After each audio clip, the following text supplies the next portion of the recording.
Hello everyone, it's Anita Heidema I'm Dario Tomaselli. with Passion's Cooking, and we're here today with fridge feasts for you. So we've come together with this idea that we want to share our message in a stronger way, especially during these times. We always talk about, sustainable cooking, sustainable food, buying from local, wherever you can, eating healthy and creating those meals that are in your fridge and in your pantry that you're able to use. We also talk on my side about meal planning and being organized because it pulls from both our strengths. Dario is a chef. He has this knack to be able to go in the fridge and the pantry when I see nothing there, and he's able to create like five to 10 meals usually. Sometimes. And they're really, really good. And for myself, I'm more of a meal planner. And I like to be able to organize that I'm going to have all my food groups, and that I have all the ingredients in the house, and I get my groceries all ready. And together they tie in really, really helpful now, unfortunately, in the times that we're in with the coronavirus outbreak, and a lot of people are isolated and quarantined. But you can use any of these tips at any time because it is a good way to live anyway. It's being organized and not panicking. So we've got today a Tuscan salad that I'm totally craving, and we're going to talk about some of the ingredients that are in there and what to do with them, and how to think about some of the perishable items that are really important to be able to utilize, because if you haven't canned them or you're not able to freeze them, it's important to know. But also the meal planner and grocery list that we have available at passionscooking.com. You download it, and if you're more of the organizing type that wants to be able to see what you have in your fridge and what you have in your pantry, to be able to come up with what you're going to need at the store. Now is not a time to panic and to buy up everything that people have been doing out there. It's important to get out there. I'm just realizing with this top, I shouldn't be wearing this thing. I'm going to end up burning us down with a... It's going to have more flavor for your sauces. Anyway, so that's my spiel. On to Chef Dario, who has the real answers to what to create in the kitchen for today. I wish I had all the answers, but I don't. Sometimes I do. So, we're looking at a different type of vegetable than you always have in your pantry, or most of the time you have. And the last time we talked about bread, our bread we were making, here we have the slices of this beautiful bread that we made the last time. We baked it, we sliced it, and we put them in the freezer. But what I like to do with that, I like to make this simple, fresh Tuscan salad, we call it. So we have this slice of bread that we toast in our toaster oven. Or it could be stale bread, right? Or stale bread, yeah, leftover bread. Any leftover bread you have. And what I like to do is toast them, and then as soon as they come out of the toaster, cut a garlic clove in a half, keeping the skin on, and then literally rub it with the bread. The bread is hot, the garlic is whole, and you just rub it. So what's happening? You're basically grating the essential oil of the garlic into the hot bread, and gives this beautiful aromatic flavor. I hate sometimes, sorry, I shouldn't say hate, I dislike. When I see pieces of garlic into the bread, this garlic bread or whatever it is, when you're gonna start doing it like that, you will never chop garlic or have ground garlic into your bread. And it's much healthier for you. It is much healthier, yeah. So, hot toasted bread, clove of garlic, rub it right on both sides, and then we drizzle with some beautiful olive oil on the bread. We let it sit on the side, and then we cube it in these little cubes like this. Here what we have some of our smoked Gouda bread that we made with some fennel seeds. We toast it, garlic, olive oil, and then we dice it. And then you build your own Tuscan salad.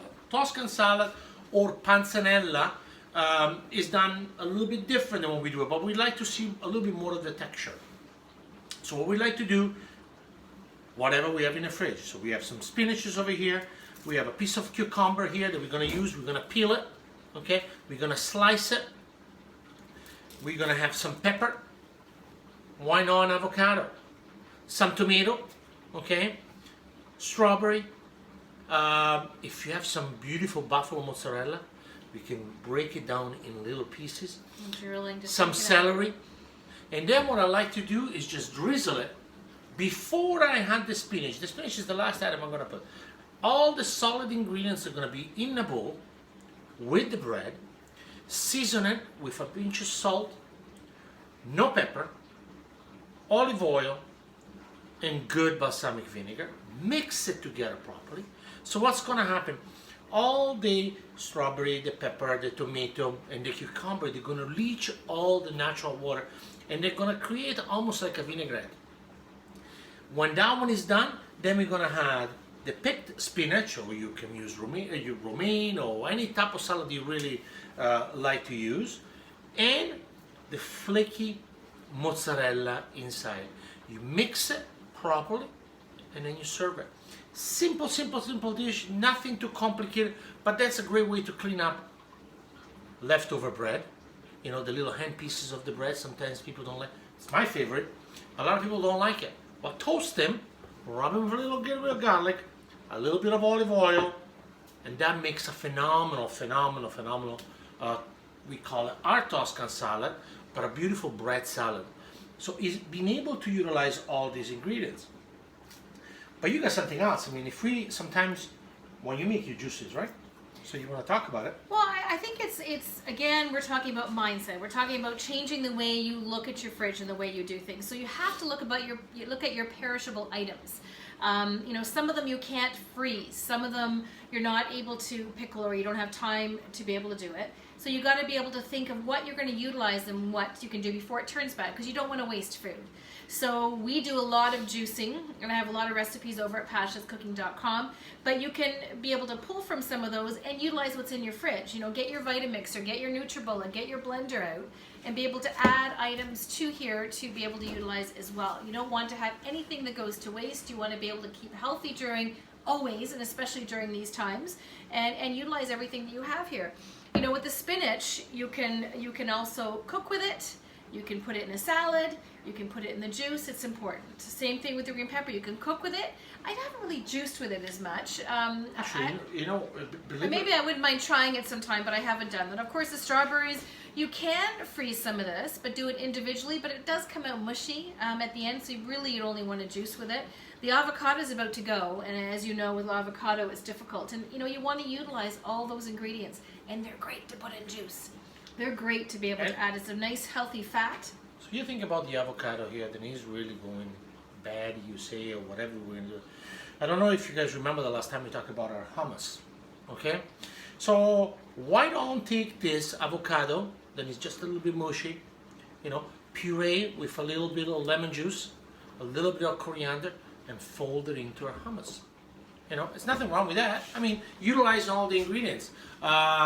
Mix some avocado oil, some avocado spreads with a little bit of yogurt and a little bit of mint. Then you can put on your bread. There's so many things you can really do with it. The biggest thing is not getting intimidated. And even strawberry, you know, we do it sometimes. When you have strawberry like that, and they're saying, you know, if you freeze them, you know, they get a little bit mushy. But if you, okay, you take them out from your freezer, you put them in a pot, you put a little bit of sugar, okay, and maybe a little bit of lavender or a stick of vanilla, you make your own little strawberry jam. Mm-hmm. Then it's in the fridge, in the pantry, or whatever you want it for your morning breakfast. It's not that complicated because you're just using the strawberry. You'll add some granulated sugar with a little bit of vanilla. We like to use sometimes put our sugar into a glass jar with a vanilla stick, so it flavors, all with lavender, and so you have lavender sugar, vanilla sugar, all those things. Then what you have to do is just add them into some fruit, into a baking dessert or whatever you want to do it. Then it's ready to go. Nothing really should get wasted, and it's really, really easy and not complex. Remember, a farmer spends 9 months to grow this beautiful fruit, and we have a big responsibility not to get rid of it or to throw it away. So we want to make sure that we use absolutely every single thing with it. Use every part of everything. I mean, a lot of this stuff, when you have the leftovers, you can make your soup, as you've talked about many, many times. Gazpacho. Yeah. One thing I was thinking, it just came to mind, was the avocado. I've noticed a lot of places have avocado French fries. I wouldn't mind trying Yes. to see if we can use our new. Fire. We have our air fryer, Cuisinart oven that does air frying. It does proofing. It does everything you can think of. So I wouldn't mind trying that one. Yeah, we can definitely try that. I mean, again, it's trial and error. I mean, what is the worst thing is going to happen? You just do some healthy batter around that. We can create something really neat. Maybe that we should do that for one of the shows. The biggest thing is about no wasting. No wasting the product. I mean, Respecting the product. I think at this time we realize how everything is so important. People are running around and overpacking things, and my fear is always when all this thing is going to be over, said and done, there is going to be a lot of stuff and it's not going to be good, and what are we going to do with that? So just remember about that. There is people out there that don't have that possibility of having these great meals, and so we have to really be responsible and leave some back, and help people. That's why we do what we do, because with very little things you can make wonderful ideas. I mean, last time I don't know if it was two or three times ago, we were talking about making a pastato, and it was the most incredible dish. I mean, making cavatelli being the rice and making a risotto with our rice, and using the pasta. That's a one-pot meal. With using all the ingredients, we have some beautiful andouille sausage, which is this beautiful spreadable sausage. This is how you do it. It's just really, we talked about developing your palate and really trying. Whatever we're doing here, as you can see, it's not complicated. There's not many ingredients on the table here, but they're all ingredients and they can make a phenomenal dish. So cook sustainably, think about what's your food, respect what you've got, utilize everything that you have to be able to cook healthy meals for yourself. Come on over to make comments, tell us what you've got in your fridge, what you're cooking with, maybe share some pictures. We'd love to hear from you to make sure that our message is resonating to you out there and that you're enjoying it. Absolutely. Just we want to be responsible, taking care of things, don't waste, and yes, like Anita was saying, let's be sustainable as much as possible. Be safe out there. We're thinking of you. And it's Anita and Dario signing off. Ciao, guys. Ciao for now.